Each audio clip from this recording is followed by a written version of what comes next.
this one is important because I'm one of the guys, probably the only guy who champions this, right? Where I tell men, to date career-driven women because they're not looking for a relationship.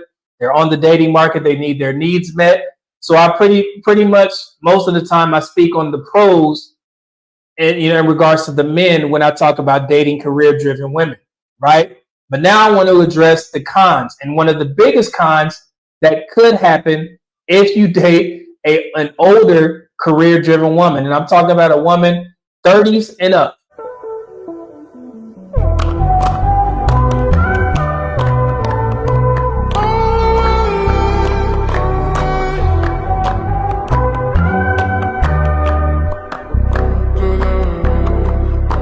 So she could be focused on her career, be a doctor, lawyer, so on and so forth, and she's telling you all the right things. I don't want kids. I'm still focused on cultivating my career. But there is a big issue that comes with a lot of these women, and I need men to be aware of this. And that's why I put together this video compilation, and we're also going to discuss some things after we see it. Let me show you guys. And this first video is actually from a podcast that I found on TikTok called the Relentless Diaries Podcast. Okay, here we go. Like still single, in their 30s, and you accidentally get her pregnant, know that you are having a baby whether y'all are together or not. If you're with a girl right now that's 32 and you put a bun in the oven, that toast is coming out. You ain't got no choice, brother. Yeah, but I thought we were careful. Me too. Are you sure it's mine? Yes. Is she gonna keep it? Yes. I'm keeping it. Why? Why this is not a good time. We're not even together. Why would you want this? This is not ideal for me either. But that's just not an option for me. I wasn't ready with Mark. But this time I want to keep it. And it's not like I don't want kids. I do. I don't want this to happen. I know. And I'm not expecting anything from you. I don't want you to feel trapped. You can be as involved as you want. Either way, I'm good.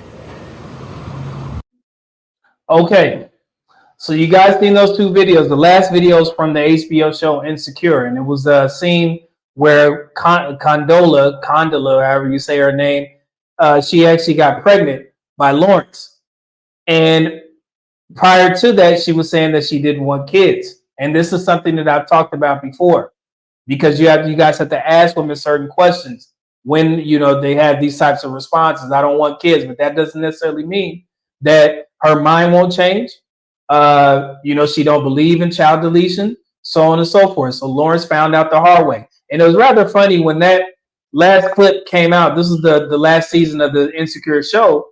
There was a lot of black women. They were mad that Condola didn't delete the child because they felt as if she was messing up Lawrence and Issa's future. Go figure, right? Because I remember, the conversation, when the guy is sitting there telling a woman, hey, I don't want kids. She ends up getting pregnant and she has a kid, and they'll say, hey, it's a man's responsibility. But in this show, the majority of black women were like, hey, she need to get rid of that kid. It was funny. I was like, that's kind of odd. Y'all sound like, guys when they say what they say, but it is what it is. But a couple things for the young guys in the chat. I just want y'all to be clear. If you're going to deal with a career-driven woman and she's up older age and she has told you everything that you want to hear, I don't want kids, so on and so forth, she still has the decision to keep that kid or not if she gets pregnant, right?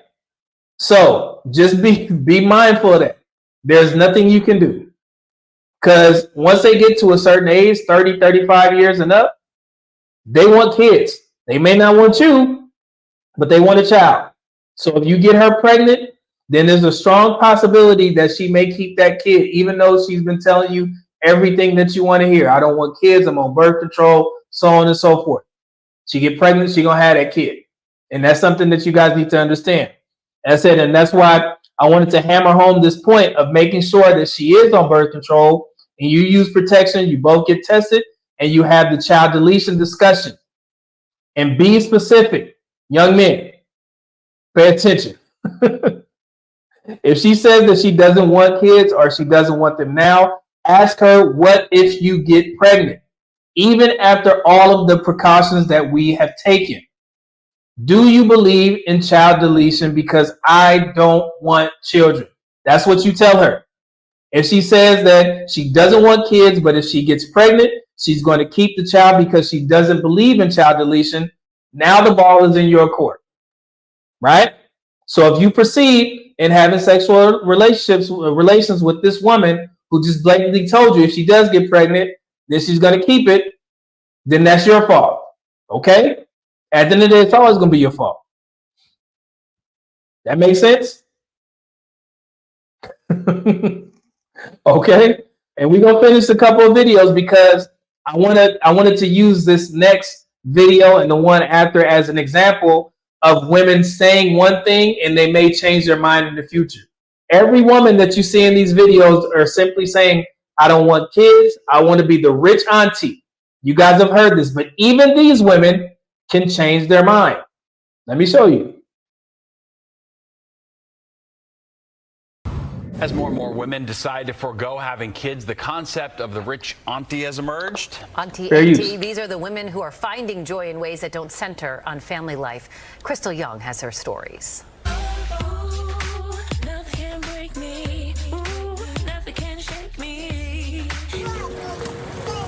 Young girls are often taught that a big part of being a woman is being a mother. Years ago, society swayed personal choices. Questioning the norm was uncommon. Now the concept of the rich auntie has emerged, and you don't have to be rich or be an aunt to be one. Rich aunties are women living a rich life, focusing on sources of joy that don't include building a family. Storytellers, grandmothers, composers. Rachel Gargle is founder of Rich Auntie Supreme. At 34, she's a confident woman who knows who she is and what she wants. My decision to be child-free, it was something that always felt true to me and felt natural to me. Having children just was not something that felt aspirational per se to me. Fair use. Thank you, IQS. So again, you heard this woman. She said she's 34 years old. She said my decision to not have children was basically hers. But again, as men, we have to understand, even though a woman like this says that, she may get pregnant by the right guy and she want to keep that kid, just like Lawrence and Condola's situation. If you go back to that clip, she actually said that when I got pregnant by the other guy, I didn't want it. Maybe he was a lower value man, less than, so on and so forth. She sees Lawrence as a provider, a man who has his head on straight. So now she's like, you know what? I want to keep this kid. That can happen. And you know whose fault that is? It's still going to be yours. Okay, because we all know the purpose of having sex, right? To procreate, right? Simple. But God actually did us a favor and made it pleasurable. So sometimes people, engage in sexual activities just simply for pleasure. But at the end of the day, the purpose for sex is to procreate. So as men, we have to understand that, and we have to take accountability. If that woman gets pregnant, you got to take care of that kid. Okay? Let's continue. Auntie Supreme is inclusive of all women. For Rachel, creating it was personal. It came out of me saying, how can I take this stigmatized idea of not having children and make it into something as meaningful as it really is to me? And one of my favorite parts about not having children is that the lifestyle that I get to have, the travel, the perhaps disposable income that people might have, the space, my quiet mornings, my slow days. Rachel, who describes her life as full and rewarding, is also founder of the Loveland Foundation, which offers free access to mental health care for Black women and girls. And she's out with a new book titled A Renaissance of Our Own. The growing rich auntie lifestyle isn't just regional, it's national. Based Based in Phoenix, Unfertilized Eggs is an online community that empowers child-free women. And out of Chicago, that empowers child-free women. Based in Phoenix, Unfertilized Eggs is an... Look at that website. I actually checked this to see if it's there. I couldn't find it. Let me see if I can type that in there. Fair use, fair use. Let me type that once again. www.unfertilizedeggs.com. Let me see if it's still up. Nah, it's saying, wait, hold on.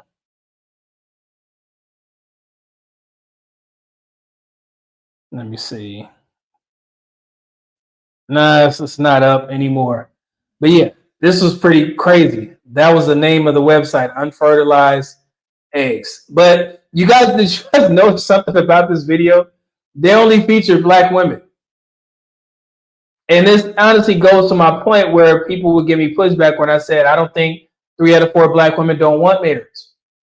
They've made movements, videos saying, hey, I want to be the rich auntie. I mean, there's the proof right there.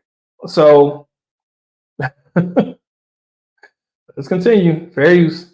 Online community that empowers child-free women.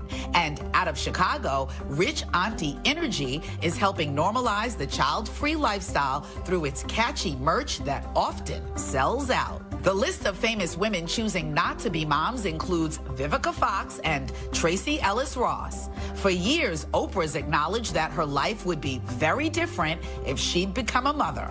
Having a child is no laughing matter, but don't tell that to comedian Jasmine Ellis. They would come up to me after shows and just be like, I don't understand why you don't want to be a mom, you know? Like, you're already fat. Why wouldn't you want to be a mom? As the stigma associated with being child-free slowly melts away, the conversation surrounding the rich auntie lifestyle grows. Recently, Essence magazine published an article outlining how the rich auntie movement is empowering black women who don't want kids. Hey, and these types of, published articles and videos kind of go unnoticed when we have these conversations. But I'm like, man, you guys just, do some research. There's communities of black women saying that they don't want kids and they don't want marriage and they just want to be a rich auntie for the rest of their lives. So I don't understand the pushback when black men, when you look at the statistics and you see there's more black men than black women married, it's not for the fact that black men just desire other races of women. It's honestly for the fact that a lot of black women, I would say the majority of the single, never married black women don't want to be married. I mean, it's simple. Like I said, why else would you put together articles saying, hey, this is supposed to empower black women who don't want kids? And also, you've seen the public figures that they had up there. Vivica Fox, Oprah Winfrey, they look at those women as like heroes because they decided not to have kids. So it is what it is. Let's continue. Turns out being patient, kind, loving, and nurturing are qualities that any woman can cultivate, whether she chooses to have children or not. Crystal Young, Fox 5 News. Okay, y'all, so Essence Magazine has a really amazing article about the Rich Auntie movement, which I am a very huge part of and very excited to talk about. So being a rich auntie, first let's look at that word rich, because I'm pretty sure people assume it's really all about money. Like, obviously we have more money. That clearly shows that if you don't have kids, you got more pocket change, right? That makes sense because kids are so expensive. But when I say rich, I'm referring to the way that I define wealth, which is time. And so to me, having ownership of my time is wealth. Being able to move and go and travel and see and do the things that I want to do on my time, that is wealth to me. So let's start with that term rich and let me know, how do you define wealth? All right. So, and again, shouts out to them for making the video and, the websites, but these types of women, they're still on the dating market. Even though if one of these women who say I'm single, I don't want to get married, I don't want to have kids, they may see my video and they look at me as the ops, so to speak. And they'll retort and say, well, we don't want you types of guys anyway. The guys that are over here, we don't want you anyway. But trust me, guys, they don't know how to separate who's who, especially in the real world, right? And also they're going to try and sell the fact that we're not having sex anyway. We're not even out on the dating market. They may even go as far as to say, well, we're not having sex with black men. All of that is false. They're still going to need their needs met. They're on the dating market. They just don't want marriage. And you may run into one of these women, and you just have to make sure that you have all your ducks in a row if you decide to proceed and engage in sexual activity with the woman who doesn't want kids and doesn't want marriage. So she says, because like I said, be on the lookout. Once they get to a certain age, things can change. So she may be saying that at 35 years old, but when she gets to 40, she still may want to have kids, and she won't tell you that. So you sitting there digging in this woman's guts and she get pregnant, and now she's like, oh, I want this kid now. So that's why I'm, emphasizing the point to make sure men, if you're out there on the dating market, single men, make sure you take care of yourselves, protect yourselves, get tested, go through all the steps, birth control. How do you feel about child deletion? So on and so forth. Because like I said, these women are on the dating market. And some of these women, they're on the dating market simply just to get pregnant. They don't want you. They just want your seed. And this is the easiest way to do it. And again, go back and reference that Insecure clip. That was a great clip because she said, hey, you can choose if you want to be involved in the kid's life or not. Basically telling Lawrence like, hey, I'm good with or without you. So, and that's not just, a TV show. That actually happens on the dating market. I told you guys I had a friend that she said that she was getting up in age, and she said if I got pregnant, then she's keeping the kid, even though the guy said that he didn't want children, and she said it. And so again, I can't do anything about what women are taught in their spaces. But you guys here, I'm going to make sure that you guys understand the repercussions, and you utilize the necessary prevention measures to make sure that nothing happens that you didn't want to happen. But at the end of the day, it's always going to be your responsibility as a man, even though, and I want to be clear on this because I know women are listening. They're like, yeah, he's saying that men are responsible for, getting these women knocked up. Let me explain something to the ladies. This is why the responsibility of having a child out of wedlock is 100% under the woman's control. Okay? But you as a man are still responsible because you know that the purpose of having sex is to procreate. Okay? So women have 100% of the control, but men, you're going to be responsible for taking care of that kid if she decides to keep it. Does that make sense? So women, you are not absolved from this. You determine what you're going to do with that kid if you get pregnant. It's that simple. And if you, as a woman, sat down and you told a man you didn't want kids, he told you he didn't want kids either, and you still have that kid with the thought of keeping him or for whatever reasons you may have, I mean, I would, it's backhanded, but again, gentlemen, it's not illegal. So it is what it is. Okay. So I just want to give you that information moving forward on dating career-driven women who say they don't want kids, because this is an issue that you could run into if you're not careful. Okay.